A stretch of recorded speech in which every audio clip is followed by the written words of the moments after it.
Então, pessoal, nós vamos falar fundamentalmente, então, a gente vai conversar aqui juntos, na verdade, um bate-papo sobre o raciocínio clínico que a gente faz dentro de um ambiente de emergência para raciocinar sobre uma das queixas mais prevalentes no ambiente de emergência, que é a dor torácica, né? Então, a gente vai falar um pouquinho de raciocínio, algumas coisas, mas antes a gente vai fazer algumas reflexões, né? Antes de mais nada, agradecer a todos vocês da Liga pelo excelente trabalho, a oportunidade que vocês estão. Então, aprender sobre emergência desde os primórdios da graduação, acho que é uma coisa muito importante. A nossa disciplina fica ali no último ano, no sexto ano, né? Alguns alunos terminam na emergência, né? Então, vê aqui que tem o Klaus, tem o Douglas, que a gente já conhece, então tem pessoal do sexto ano aqui. Muito bom ver os senhores de novo, mas aí lembrar que é só no final, então, ter esse entendimento e o crescimento do entendimento de emergência desde o começo da graduação, acho uma coisa importante.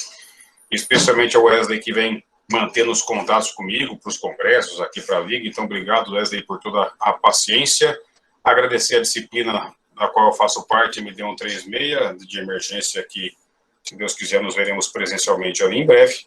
Aos residentes de medicina de emergência que vem trabalhando com a gente, vem consolidando a residência, claro, a faculdade, a FCM Unicamp, pela oportunidade de estarmos aqui em conjunto, tá bom? Então, antes da gente começar sobre a dor torácica, até para a gente chegar no porquê que a gente vai falar sobre o raciocínio clínico, só queria que se vocês pudessem me falar, se vocês quiserem, por que vocês escolheram entrar para uma liga de emergência. Se alguém pudesse explicar para mim o que motivou vocês a entrarem para a liga de emergência.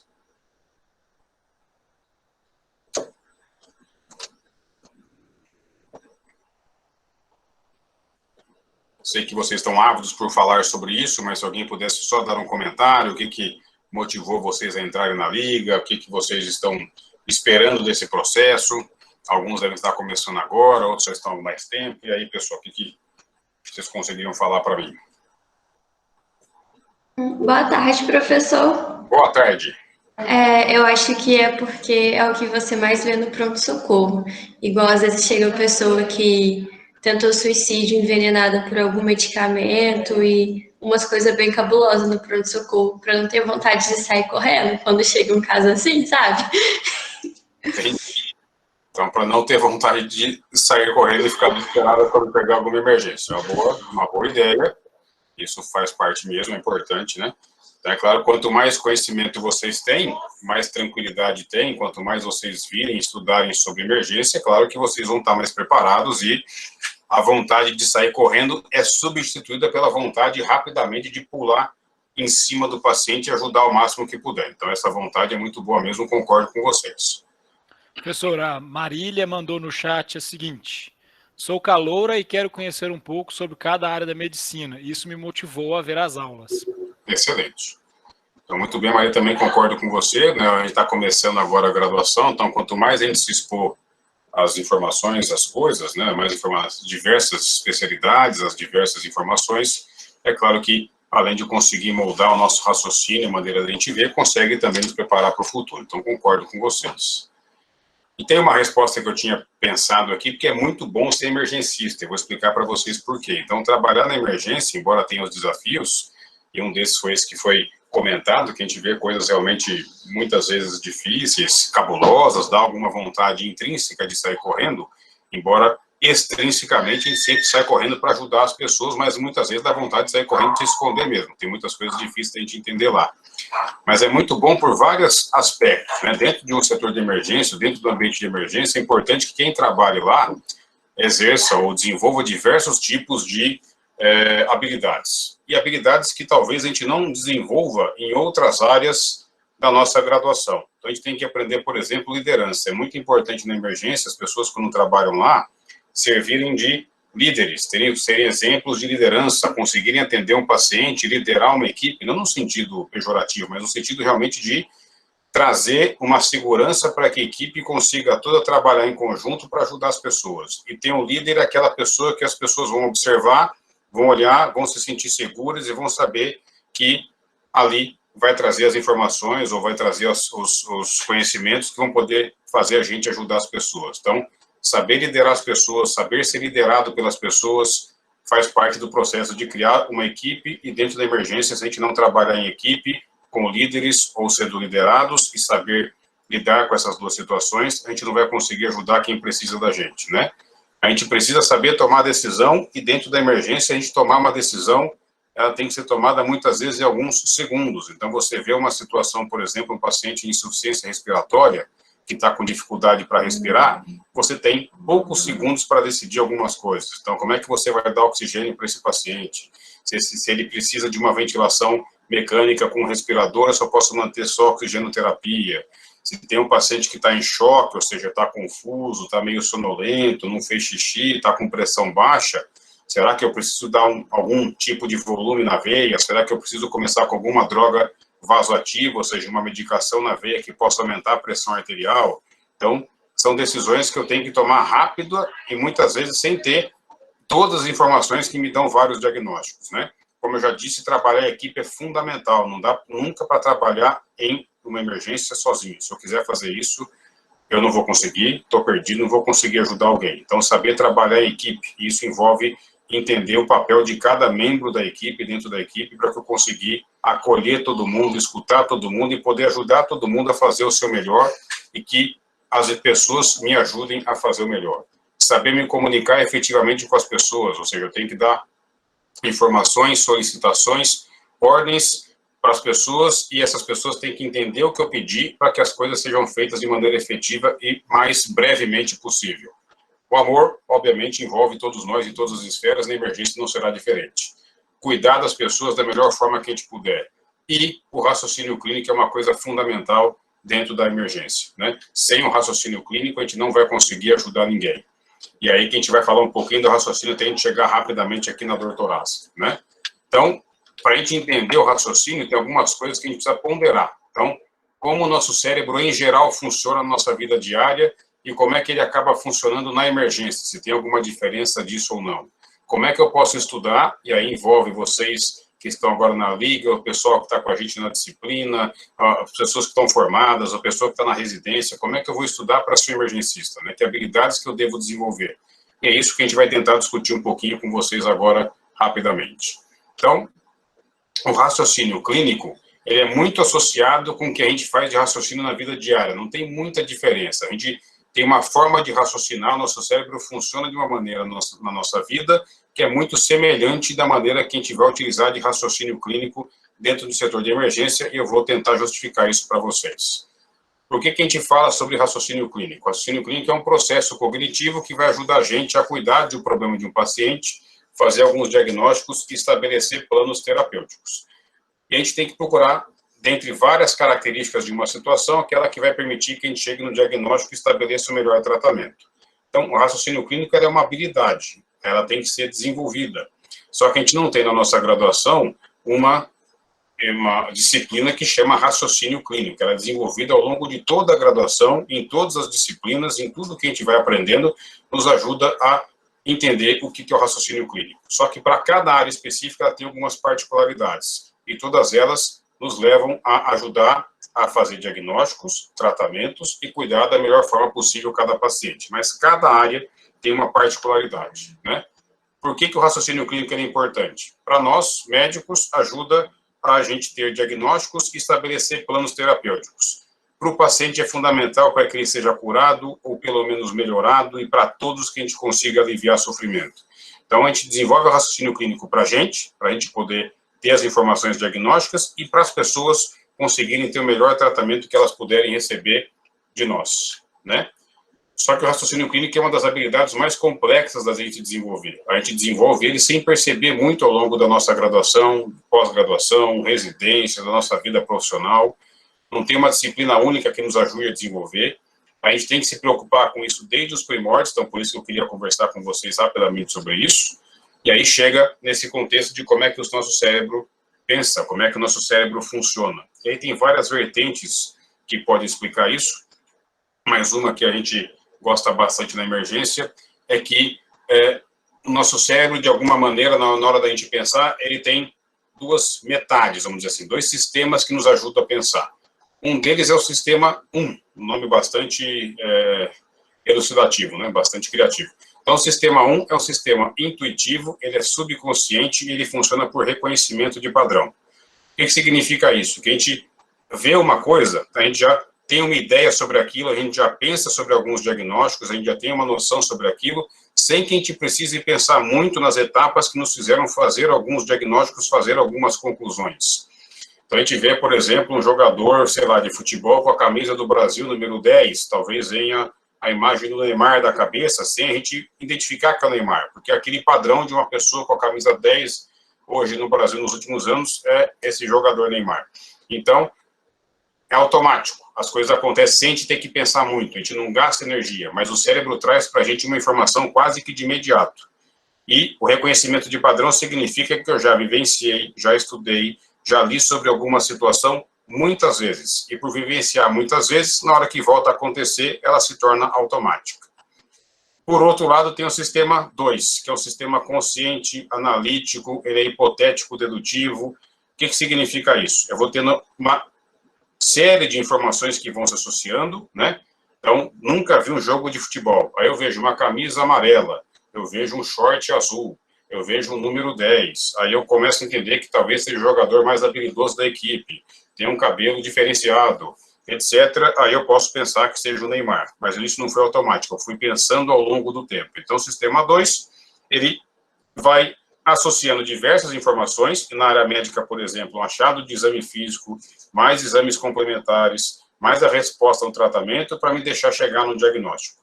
O sistema 1, não. Eu olhei uma situação, eu vivenciei, eu senti alguma coisa, eu já tenho um diagnóstico de imediato na minha cabeça que já me motiva a fazer alguma coisa. E esses dois sistemas, eles conversam um com o outro. O sistema 1, ele sente alguma coisa. Então, por exemplo, um paciente com falta de ar, eu posso ver de longe e falar, puxa, esse paciente está com muita dificuldade para respirar, ele está em insuficiência respiratória. E o sistema 2, ele me permite também achar que é isso. De longe, eu achei que era insuficiência respiratória. Eu chego perto do paciente, eu vejo que ele está com retração de fúrcula, que ele está com frequência respiratória alta, que ele está com cianose. Aí, realmente, o sistema 2 me ajuda também a achar que é isso. Por outro lado, se eu chego e o paciente de longe, eu acho que ele está em insuficiência respiratória pelo sistema 1, que é uma coisa automática, mas ao chegar perto do paciente, eu percebo que ele não tem nenhum desconforto para respirar, que ele está muito ansioso com alguma coisa, que ele não tem a oxigenação no sangue não está baixa, aí o sistema 2 entra em conflito com o sistema 1 e me ajuda a tentar chegar num diagnóstico diferente. Se os dois acham a mesma coisa, eu vou seguir por um caminho que talvez seja o mais seguro. Se os dois acham coisas diferentes, aí eu vou ter que parar, pensar e elaborar um diagnóstico ou um plano melhor daquilo que está acontecendo na minha vida diária.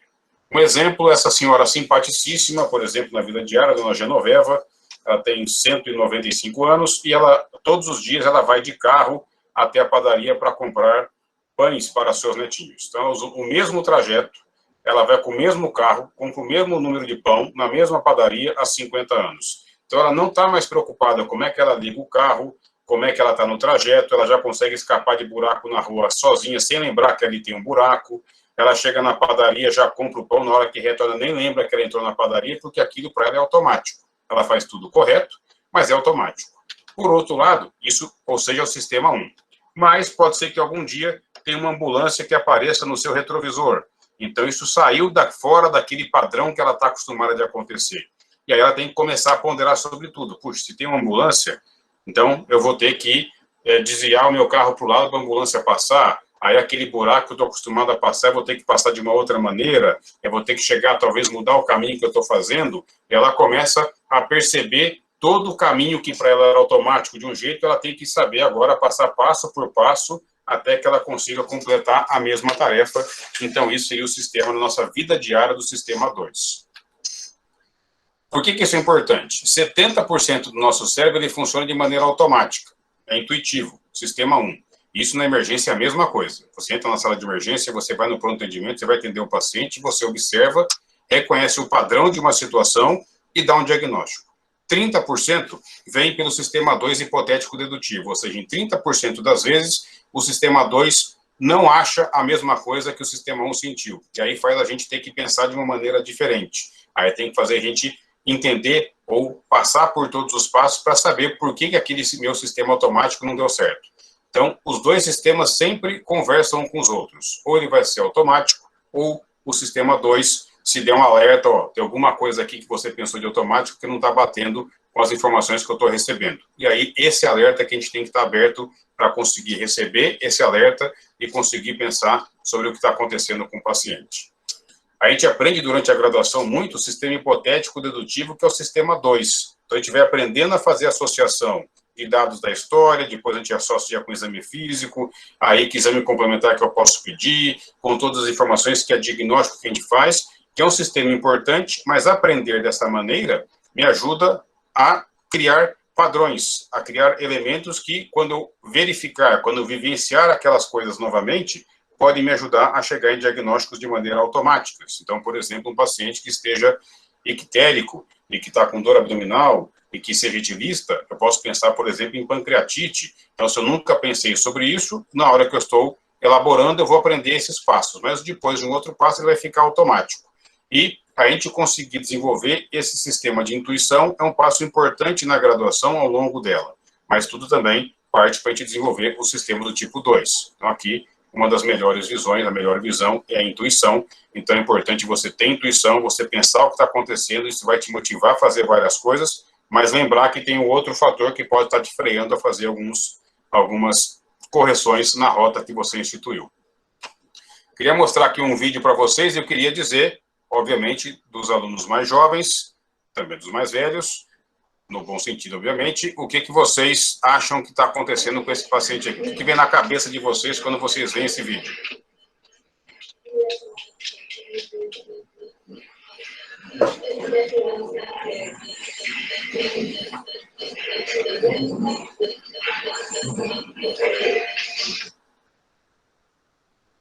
Alguém pensou alguma coisa aí?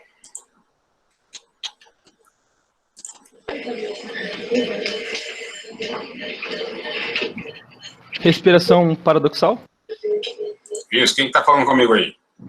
Wesley. Ô, seu Wesley, tudo bem aí? Por que respiração paradoxal, Wesley? Porque, tipo, enquanto um tórax está insuflando, o outro tá tipo ao contrário, entendeu? Tá, concordo que o senhor tem... Mas, observando o quadro geral aqui, o que você acha que está acontecendo com o paciente? Ocorreu um trauma de tórax aí e algumas costelas fraturaram. Tá, pode ser um trauma de tórax, a gente não identifica, mas a gente identifica talvez o primeiro passo, eu concordo com você, está perfeito, vou explicar já a respiração paradoxal, mas chama bastante atenção essa dificuldade que o paciente tem para respirar, né? Então a gente vê a frequência respiratória está bastante elevada, né? A gente vê aqui em cima, aqui está a fúrcula do paciente, nós temos uma retração de fúrcula, a fúrcula está entrando para dentro quando ele respira. Aqui eu tenho aqui os espaços intercostais, eu tenho essa retração intercostal, e isso que o Wesley falou que está perfeito é a respiração paradoxal. Então, quando a gente respira, o nosso diafragma desce e o abdômen, geralmente, ele vai para cima, ele vai para frente, né? Como o diafragma aumenta, o abdômen ele é jogado para frente. Aqui, quando o paciente inspira, ou seja, quando aumenta a caixa torácica, vejam que o abdômen ele retrai, né? Significa isso que o diafragma já não está funcionando mais, o diafragma já perdeu sua força, o diafragma está vindo para cima, né? Então, quando a gente identifica esse fator, é um paciente com dificuldade respiratória, então está em insuficiência respiratória franca e tem a respiração paradoxal, a gente já nos motiva a fazer alguma coisa a mais para o paciente do que dar oxigênio. Esse é um sinal que indica que o paciente está em falência respiratória iminente, né?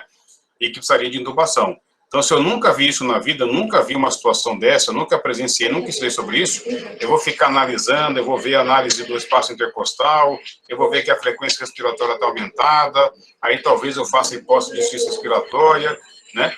Mas eu já vi isso algumas vezes, na hora que eu vejo isso de longe, eu já vi insuficiência respiratória, e na hora que eu identifiquei a respiração paradoxal, já está na minha cabeça que esse paciente daqui a pouquinho não vai conseguir respirar mais.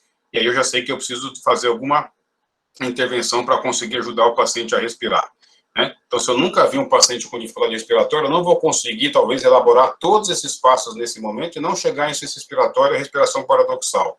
Mas à medida que eu já for conseguir elaborar, estudar sobre alguns elementos, eu consigo entender que está em ciência respiratória e elaborar num passo mais avançado que foi o que o Wesley fez, de conseguir identificar a respiração paradoxal, que do ponto de vista da emergência indica para a gente que a situação já passou daquilo que o paciente consegue tolerar e ele precisa de uma ajuda externa para ventilar, possivelmente ele vai precisar de uma ventilação mecânica, né? Essas características do raciocínio, elas acontecem no ambiente de consultório, de pronto atendimento, que seria mais ou menos algo muito bonito assim, ou numa sala de emergência, que pode ser desse jeito. Então, um desafio da gente ter o raciocínio clínico é, no ambiente mais calmo, mais tranquilo, com mais tempo, né? Eu posso ter um raciocínio mais calmo, mas aqui nessa sala de urgência eu preciso tomar decisões em segundos, em minutos, e aí eu tenho que tomar decisões rápidas, e por isso que o raciocínio clínico tem que ser desenvolvido da melhor forma que a gente puder. E a dor torácica vai estar presente seja na sala de urgência, ou seja no ambiente de consultório, né?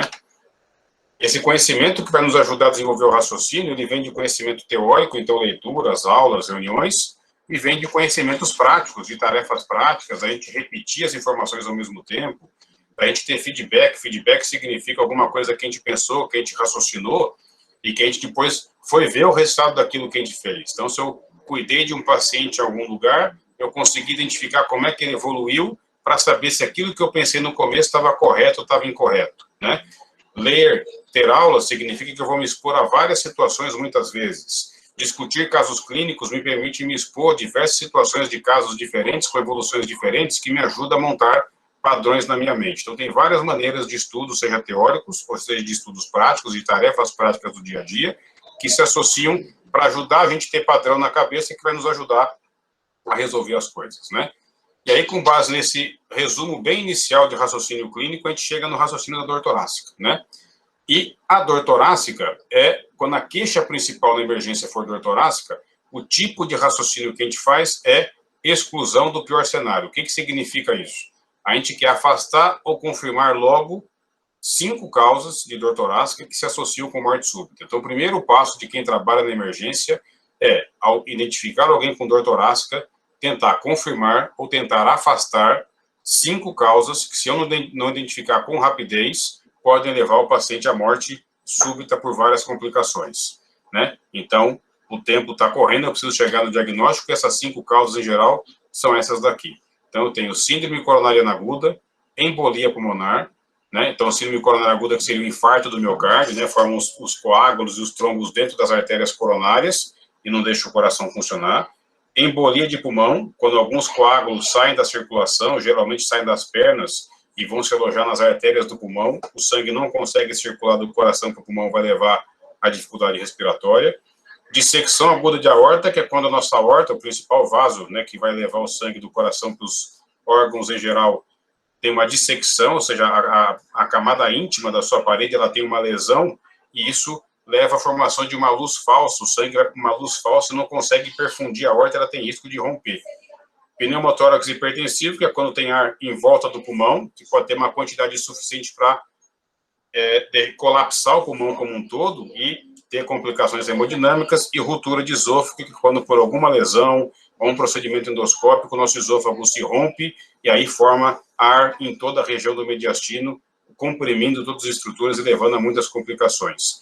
E essas 5 causas é o meu desespero para conseguir chegar no diagnóstico delas dentro do setor de emergência, né?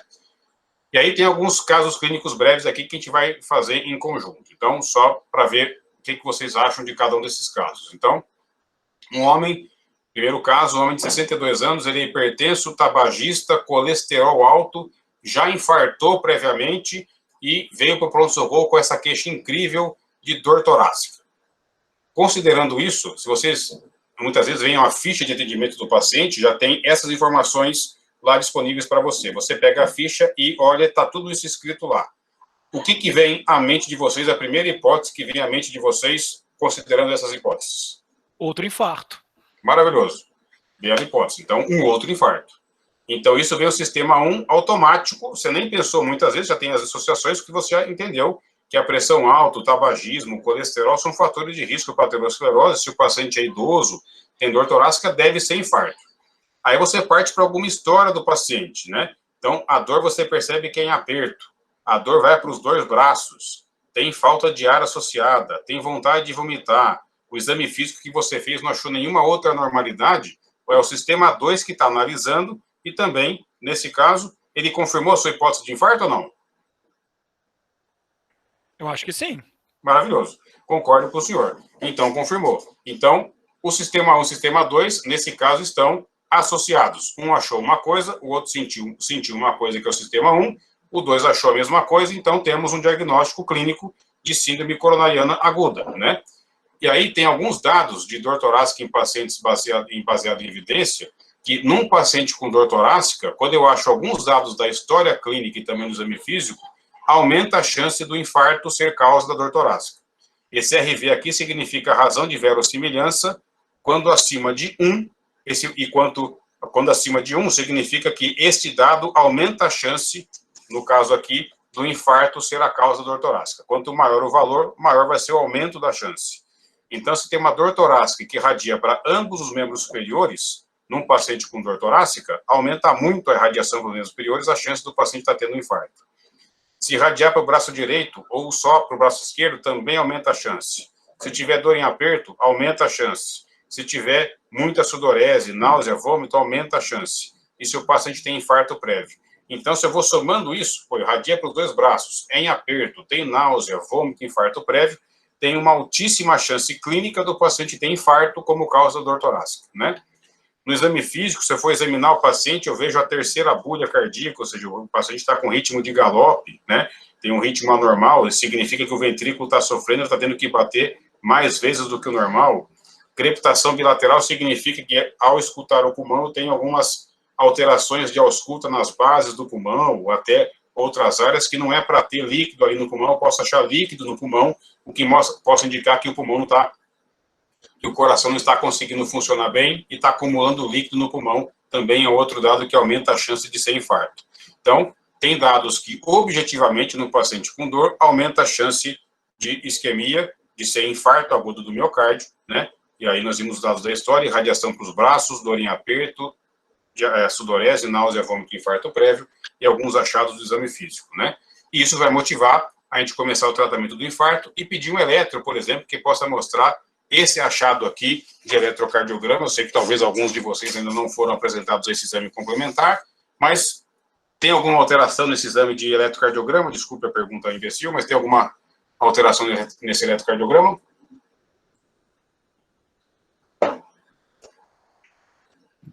Acredito que um supra de ST, professor? Isso. Quem fala comigo aí?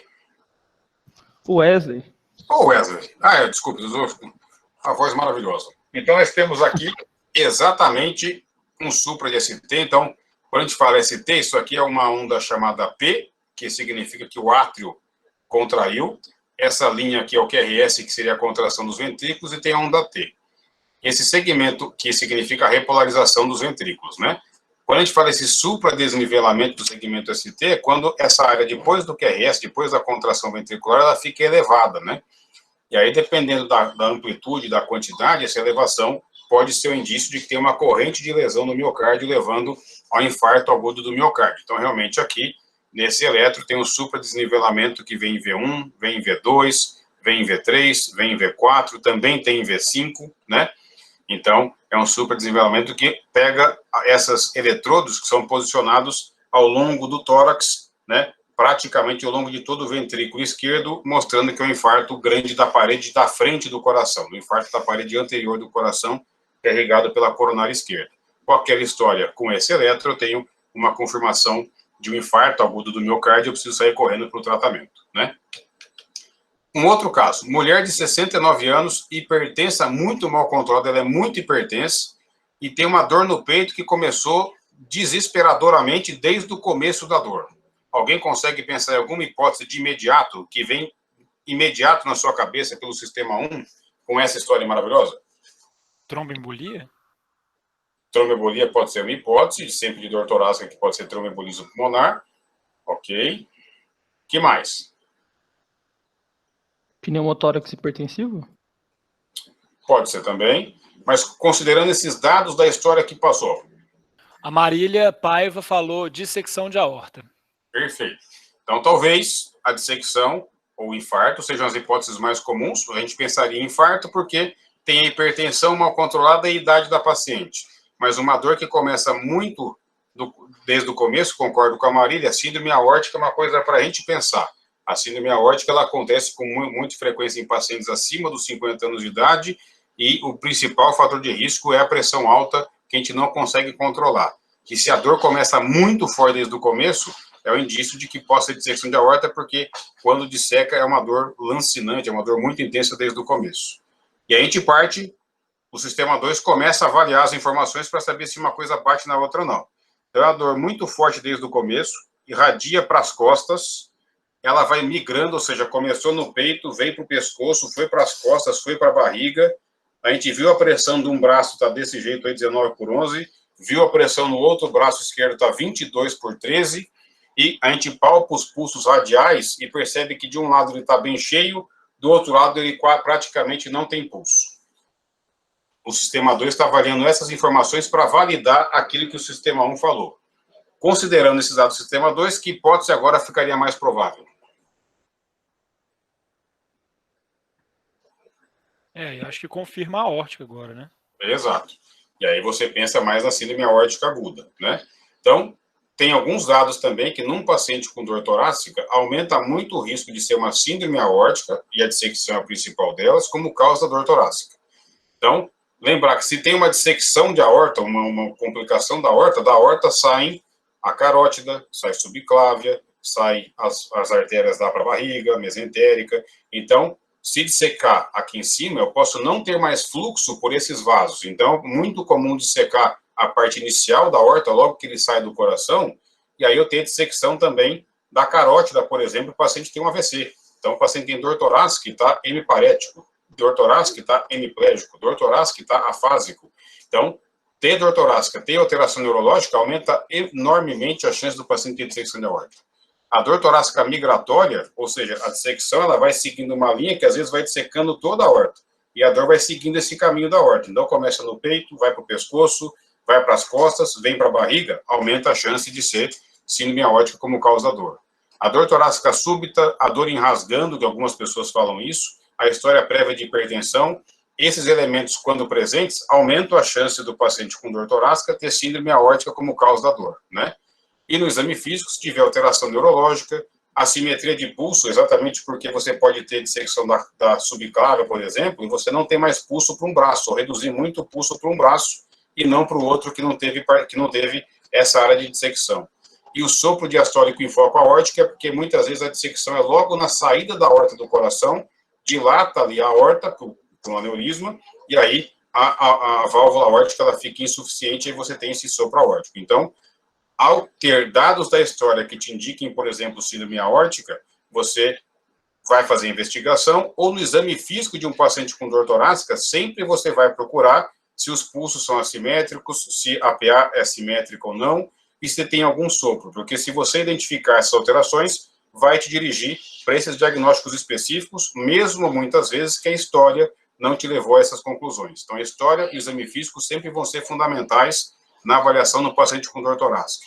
É sempre feita a ausculta do coração, a ausculta do tórax, a avaliação de pulsos, a avaliação de PA em qualquer paciente, porque vai te ajudar na definição das principais hipóteses. E se o sistema 1 te indicou um dado pela história, o exame físico pode indicar outro pelo sistema 2, e aí você vai ter que analisar qual seria a melhor conduta para cada situação.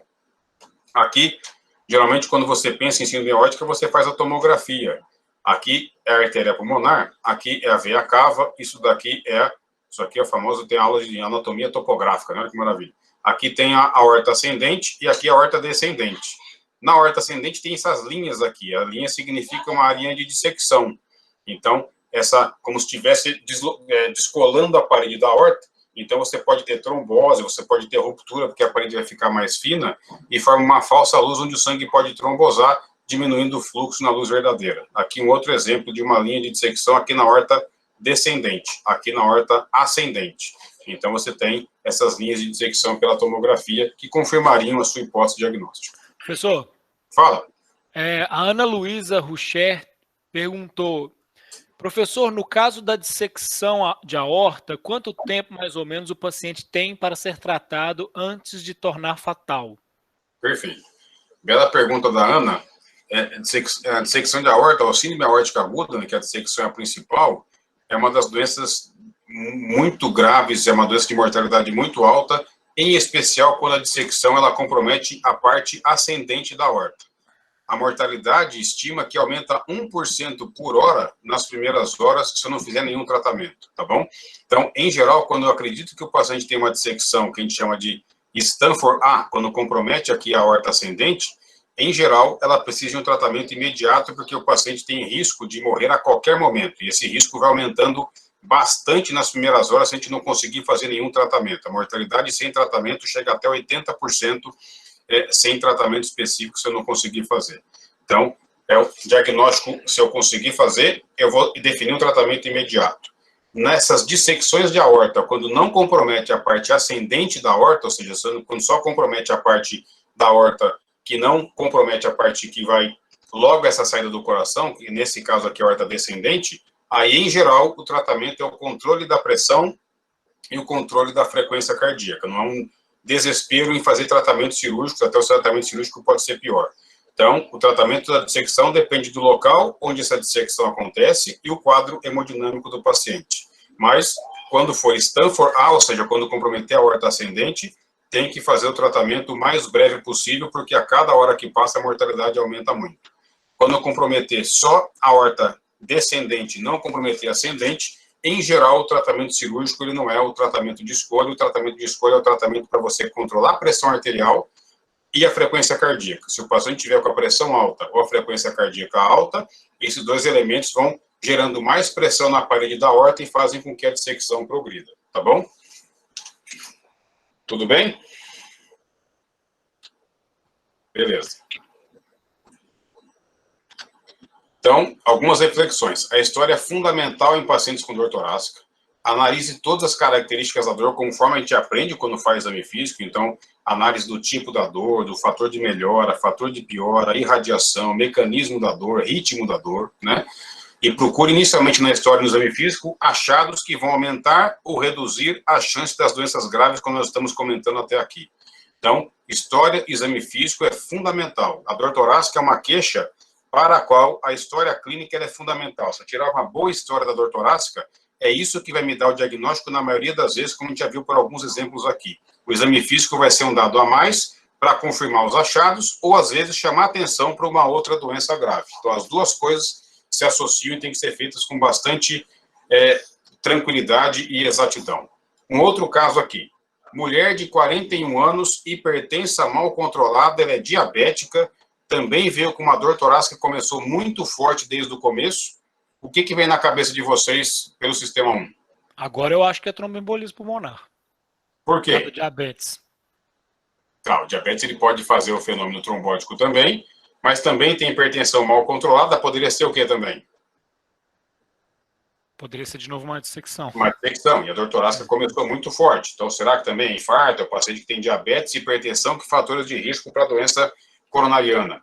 Para síndrome aórtica, pensando num paciente que tem hipertensão mal controlada, mas embolia pulmonar pode entrar no ritmo também. Só que aí você vai e identifica que a dor piora quando você palpa. Você palpa o lugar que dói, quando você aperta, dói. Ela é muito bem localizada, não é uma dor difusa. Piora com a movimentação. O paciente coloca o braço para trás, a dor aumenta, você faz exame físico, é normal. O que essas informações trazem para a gente? O sistema 2 ele vai confirmar o que o sistema 1 pensou? O que vocês acham nesse caso aí? Não, eu acho que não. Por causa dessa localização da dor, fica difícil dizer que, né, ele não refere cansaço, ele não refere dispneia. Isso. Eu não sei, eu tô na dúvida, professor, na verdade. Perfeito. Então, neste caso aqui, não parece nada grave, concordo com você, deve ser alguma dor osteomuscular, mas por que isso? Se a gente tem um paciente, por exemplo, que tenha uma dissecção de aorta, uma síndrome coronária aguda, a dor torácica ela costuma ser intensa, na síndrome aórtica costuma começar muito forte desde o começo, pode ter outros padrões, mas esse padrão, se começar com muita força desde o começo, eu preciso pensar em aorta, né?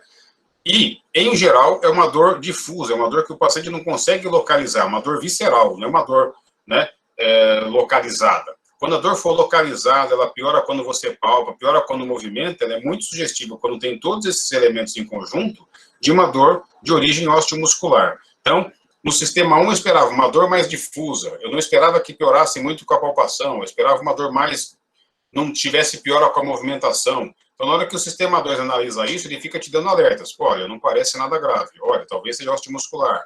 Analise com calma. Não faça investigação da aorta imediatamente, que talvez não precise. E aí você vai, né, fazer o exame físico que é anormal, não tem assimetria de pulso, não tem assimetria de pressão. E aí você talvez vá para um ritmo, vá para uma organização de não seja uma doença grave, seja uma doença mais leve. Talvez você faça análise, converse melhor com o paciente, avalie se tem fez esforço físico recente, teve algum problema recente, né? E aí você acaba ponderando de fazer algum exame complementar se precisar, mas aí o sistema 1 não está batendo com o sistema 2, e aí você vai ter que parar, pensar, conversar novamente para chegar às suas conclusões, para não fazer nem terapêuticas desnecessárias, nem exames que não precisam, mas, por outro lado, também não liberar o paciente se não precisar, tá bom? Quando eu tenho uma dor torácica que tem essas três coisas, ela é bem localizada, piora a palpação e piora quando o paciente movimenta, tem uma chance enorme de não ser nenhuma doença grave, de ser só uma dor osteomuscular, e aí, em geral, estaria recomendado até analgesia, conversa com o paciente, procurar esforço físico, problemas de ansiedade, problemas recentes de algum estresse específico que poderia gerar esse tipo de dor, e aí, muitas vezes, o paciente é liberado sem precisar fazer nenhum exame complementar a mais. E nesse caso aqui, ó, homem de 30 anos, fratura de fêmur por um acidente de moto, tem falta de ar e está com dor no peito. O que o sistema 1 traz para vocês de causa principal da dor, talvez? Vou falar de novo. Eu não tiro da cabeça, né? Mas agora realmente parece ser tromboembolismo, porque maravilhoso. Né? Pensar em tromboembolismo com paciente com dor torácica, sempre a gente vai pensar. Aquelas 5 causas sempre vem na cabeça, tá bom? Nos outros casos que a gente viu, a embolia estaria ali dentro das hipóteses diagnósticas, mas aquela que talvez vem mais no começo foram aquelas que a gente comentou por ter hipertensão, por ter diabetes, por ter fator de risco para aterosclerose. Mas eu não descartaria embolia pulmonar naqueles casos. Ficaria como hipótese diagnóstica e eu vou analisar exame físico, exames complementares, também procurando embolia. Nesse caso aqui, concordo com você, por fratura de fêmur deve estar imobilizado, a imobilização aumenta o risco de ter trombo, de ter alterações na circulação que possam levar à embolia pulmonar. Também tem falta de ar, né? Professor, essa é uma estratégia não recomendada, que é a estratégia do relógio parado, né? Uma hora ele acerta. Exatamente, maravilhoso. Mas todos os tromboembolismos que você pensou anteriormente, todos estavam corretos, tá bom? É só o sistema imediato, talvez nos levasse a outros diagnósticos mais prováveis no começo, mas a embolia estava incluso nos hipóteses diagnósticos. E aí vem esse sistema de dor ventilatório dependente, não tem radiação, não tem fator de melhora, ou seja, a dor do paciente ela piora quando respira. Você encontra aqui uma hiperfonese de segunda bolha em foco pulmonar. Tem ainda estase jugular, que pode ser um sinal de aumento das pressões nas câmeras direitas do coração. Você acha que o sistema 2, buscando essas informações que você teve, ele está analisando, ele vai concordar com o nosso sistema 1 que trouxe de imediato tromboembolismo pulmonar? Sim. Sim. Aí as duas coisas estão em conjunto umas com as outras, e aí você consegue seguir no tratamento e investigação da embolia pulmonar direto, né? Então, quando a gente pensa em embolia pulmonar na emergência como causa de dor, o primeiro passo é fazer esses critérios de Wells, que são uma estratificação de risco pré-teste, que chama, ou seja, antes de você fazer qualquer exame complementar, do risco do paciente ter embolia de pulmão. Então, esses são os critérios, ninguém precisa decorar isso aqui, mas se a embolia é a principal hipótese, tem sinal clínico de TVP, ou seja, tem um edema na perna de um lado maior que o outro, que possa indicar para você que tem uma trombose venosa, se o paciente tem uma frequência cardíaca muito alta, porque pela embolia, em geral, você precisa ter uma frequência cardíaca mais alta para conseguir perfundir o pulmão, se o paciente está imobilizado, se já teve embolia prévia, se tem sangramento na tosse, hemoptise, que muitas vezes tem os coágulos nas artérias pulmonares gerando alguns tipos de sangramento, e se tem neoplasia, a neoplasia por si é uma doença trombogênica que aumenta a formar trombos, né? Isso aumenta o risco de embolia. Então, quando o paciente tem mais do que 4 pontos do que esses daqui, se tiver mais 4 pontos, ele tem uma embolia pulmonar muito provável, que já te indica começar tratamentos e começar a fazer investigação, tá bom? Então, o TEP geralmente pode ter no exame físico hiperfonese segunda agulha em foco pulmonar, você pode ter macistez na percussão no segundo espaço intercostal esquerdo, estrase jugular, edema assimétrico em membro inferior, que significa trombose venosa, pode aumentar fígado, pode ter hipoxemia, várias alterações do exame físico que você vai procurar. Pensei em TEP, o exame físico vai te ajudar a confirmar esses achados, ou, se eu não pensei e achei esses dados do exame físico, eu vou passar a ponderar ainda mais TEP nas minhas hipóteses diagnósticas e investigar, né?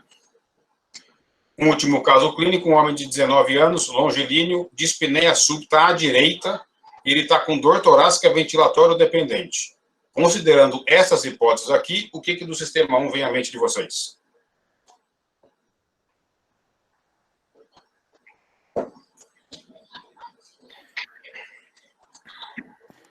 É um pneumotórax hipertensivo?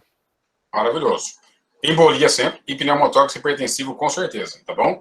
Se ele tem dispneia, dor torácica, o que chama atenção para pneumotórax é a questão do tipo físico e ser um paciente jovem, né? Então, pessoas jovens longilíneas têm uma possibilidade maior de ter pneumotórax, porque forma aquelas blebs, aquelas bolinhas subpleurais na região do ápice, que às vezes pode se romper espontaneamente da pneumotórax, né? Então, no exame físico tinha timpanismo, a percussão torácica direita, tinha um desvio da traqueia para a esquerda, ou seja, está empurrando alguma coisa o mediastino para o outro lado, e redução do número vesicular à direita. O sistema 2 acabou confirmando nossa principal hipótese? Sim. Sim. Então, você, um está conversando com o outro, você tem pneumotórax, e no raio-x você teria esse extremo desastre aqui. Então, aqui vocês veem que tem algum parênquima pulmonar, então tem umas linhas, tem umas veias, né? Aqui é o coração que está desviado, tudo mediastino para o lado esquerdo. E isso aqui tudo, se eu seguir, olha aqui, isso daqui é tudo o hemitórax direito, sem nenhum tipo de linha, nenhum tipo de parênquima, isso aqui é tudo ar.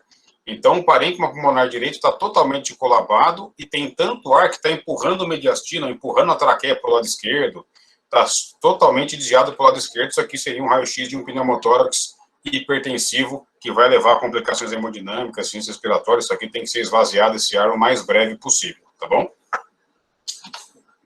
Então, o pneumotórax tem dor torácica, ele costuma ser ventilatório dependente, costuma ter falta de ar. Aí temos algumas classificações, o pneumotórax pode ser espontâneo primário, ou seja, o paciente não tem nenhuma doença pulmonar, em geral são pessoas jovens bastante altas, longilíneas. O espontâneo secundário são pacientes, em geral, mais velhos, com DPOC e asma, ou seja, tem alguma doença pulmonar estrutural que possa provocar bolhas e romper, levar pneumotórax. Tem o traumático, e tem o atrogênico, por exemplo, vai passar um catéter aqui no pescoço, se aprofundar muito, pode romper o espaço pleural e provocar pneumotórax, né?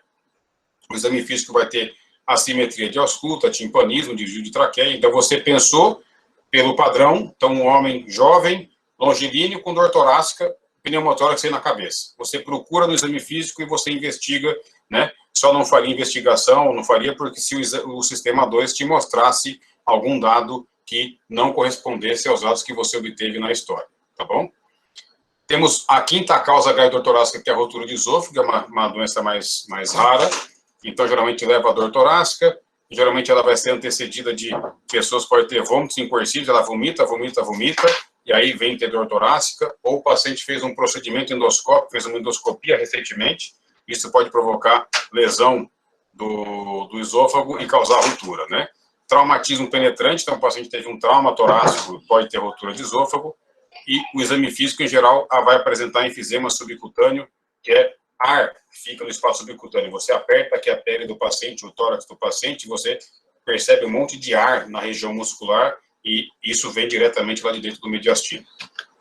Tem algumas outras causas menos comuns de dor torácica, então, e menos graves, a pericardite, é uma outra causa de dor torácica na emergência, então é ventilatório dependente, e ela, por característica, piora quando o paciente deita e melhora quando inclina o tronco para frente. Isso depende da posição do coração em relação ao pericárdio. Então, piora quando o paciente deita, melhora quando o paciente inclina o tronco para frente, o coração ele fica bem próximo ao pericárdio, e aí você reduz um pouquinho a dor. Você pode examinar até o atrito pericárdico, e esse seria um eletro de um paciente com pericardite, tá bom? Diferente daquele eletro que a gente viu do infarto, que tinha um supradesnivelamento bem localizado, aqui a gente vê que o segmento ST, ou seja, a linha que vem logo depois do QRS, tem supra aqui em V1, tem supra em V2, tem supra em V3, em V4, em V5, em V6, em D2, aqui, em D3, em AVF, em D1, ou seja, em todo lugar a gente identifica a supra de ST. Então, quando vê esse supra-desnivelamento difuso do segmento ST em todas as derivações, indica uma doença global, ali pegando o pericárdio, uma área do miocárdio, que é muito sugestivo de pericardite. E pneumonia, não é comum a pneumonia por si só dar dor torácica, mas ela pode dar dor quando comprometer a pleura. Então, se formar um derrame pleural, uma pleurite ou inflamar a pleura, pode causar dor. Também tem relação com a ventilação, pode, às vezes, a pneumonia de base pulmonar simular uma dor abdominal mais alta, né? E aí o paciente pode ter tosse, febre, expectoração, e o raio-x teria algo desastroso como esse, ou seja, uma baita de uma consolidação aqui no ápice direito, e isso poderia provocar dor se eu tenho uma inflamação pleural associada. Então, por isso que nós vimos que, para raciocínio na emergência, ela tem uma associação de causas, uma associação de verossimilhança, e por isso que eu preciso ter uma especialidade. A emergência, ela exige um raciocínio específico, ela tem que ter habilidades específicas. Isso tem que ser treinado para fazer diferença positiva na vida das pessoas. Então, a emergência, ela tem um raciocínio específico, uma forma de pensar específica da emergência. Para dor torácica é um tipo de esforço, para os diagnósticos sindrômicos é um outro tipo de exercício, para choque, para insuficiência respiratória, e na emergência a gente vai fazendo hipóteses, vai investigando e tratando ao mesmo tempo, que é o que chama atenção, que é muito legal da emergência, é isso, né? Então, se a gente conseguisse finalizar essa nossa breve reflexão, então, ao longo da graduação, é interessante que a gente crie esquemas mentais, que a gente vai conseguindo estudar, entender o padrão das doenças, o padrão da dor torácica, o padrão da insuficiência respiratória, o padrão da cefaleia, o padrão da... E esses padrões vão ajudar a gente a criar esquemas de cada uma das doenças, né? Isso vai ajudar a gente, ao encontrar um paciente com uma queixa, já ter um caminho muito seguro para seguir e poder ajudar o paciente, né? Estudar sempre pensa. Opa, pois não. O Rodrigo Cosar Silva mandou uma perguntinha aqui, ó. Fala aí. Que ano se aprende a interpretar patologias / traumas no eletrocárdio? Tá. Em geral, isso eu não sei, eu lembro que no quarto ano, tem que só confirmar isso, mas no quarto ano, a partir do quarto ano, tem bastante aulas de eletrocardiograma. Depois, se vocês quiserem, a gente pode, aqui na Liga também, fazer alguma discussão mais da parte inicial do eletro, e seguindo isso, eu fico completamente à disposição para ajudar nesse processo, tá bom? Então, mas geralmente a partir do quarto ano, quinto ano, sexto ano, geralmente, mas no quarto ano, com as informações clínicas, começa a ter uma análise de eletro mais específicas. Nos primeiros anos, 3 anos, tem uma identificação do QRS das lesões, mas as patologias das lesões, pelo que eu me recordo, é a partir do quarto ano, mas, de novo, estou absolutamente à disposição para poder ajudar, se for do interesse de vocês, de fazer isso mais precocemente, tá bom? Estudar sempre pensando que um paciente está na frente de vocês, e o mais importante, se divirtam quando estiver estudando, tá bom?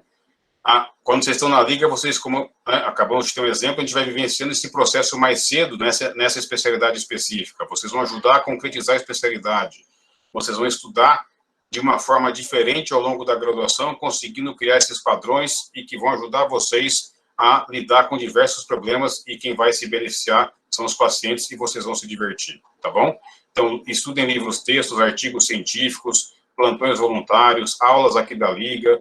A gente tem o Moodle da emergência, que é um Moodle, que é uma ferramenta de ensino à distância que a gente tem na disciplina de emergência. Se vocês quiserem entrar, o pessoal da Liga, é só me avisar. A gente já inclui vocês nesse ensino à distância de emergência que a gente desenvolveu ao longo dos anos, para que vocês possam entrar em contato com os casos clínicos, com os eletros, tudo mais cedo. Então, só me mandar quem tiver interesse, que a gente já inclui vocês lá de imediato, tá bom? E aprendam muito com os pacientes, não apenas a parte técnica, sobretudo a parte humana também. Então, a gente sempre lembrar que a gente estuda, vocês estão se esforçando numa liga para poder aprender, e esse aprendizado vai ajudar a gente a ajudar as pessoas, e o aprendizado com as pessoas nos ajuda e faz a gente aprender bastante, tá bom? Então, era essa aula. Só lembrando, desculpa te interromper, mas a gente lembra aqui da sua plataforma lá, do Jacinto também, né? Isso. O Moodle da emergência é exatamente isso, exatamente o Jacinto é melhor, que é o nosso personagem no Instagram, né, que vai dar as informações do Moodle Covid, as coisas, mas também nós temos lá, ele basicamente é o nosso porta-voz das atividades que a gente faz dentro do Moodle da emergência. Então, quem quiser, obviamente, se vocês tiverem interesse, só me mandar a lista das pessoas, a gente inclui e pode conversar sobre isso o mais breve que vocês quiserem, tá bom? Deixa eu só finalizar aqui, então não sei se... Beleza. Pessoal, era mais ou menos isso que eu queria apresentar para vocês, não sei se era isso que vocês estavam pensando, que eu sei que tem alunos de diversos momentos da graduação, teve algumas coisas que eu tentei trazer de informação numa fase mais inicial, tem algumas informações mais complexas, a parte de eletro, geralmente, na emergência, traz bastante dúvida, então, se vocês quiserem, numa próxima oportunidade, a gente pode conversar sobre eletro, e, de novo, a parte do mundo da emergência, lá, que é o nosso Jacinto, bem melhor, que está no Instagram, só ficar amigo dele, tem a parte do mundo da emergência que a gente pode inscrever vocês, explicar o que tem lá no curso posteriormente, fiquem absolutamente à vontade, estou completamente à disposição nesse aspecto também, tá bom?